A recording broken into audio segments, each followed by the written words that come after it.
আজকে আমি আমার ছেলের জন্য আপনাদের কাছে ক্ষমা চাচ্ছি। আমার ছেলে মানুষকে ভালোবাসে। ফারাজ করিম চৌধুরীর জন্য ক্ষমা চাইলেন তার মা।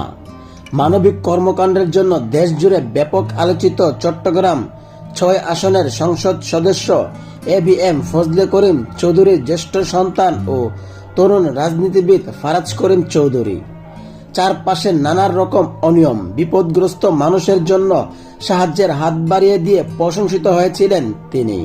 তবে দেশ জুড়ে কোটা সংস্কার আন্দোলনকে ঘিরে চলমান উদ্ভুত পরিস্থিতিতে শুরু থেকেই নীরব ছিলেন তিনি, যে কারণে সাধারণ মানুষের ব্যাপক সমালোচনার মুখে পড়েছেন তিনি।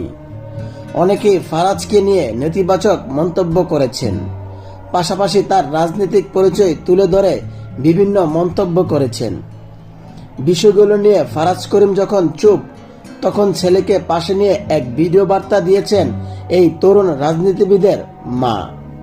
ছেলের হয়ে ক্ষমা চেয়ে তিনি বলেছেন, পারিবারিক চাপের কারণে ছাত্রদের পাশে দাঁড়াতে পারছেন না ফারাজ করিম চৌধুরী।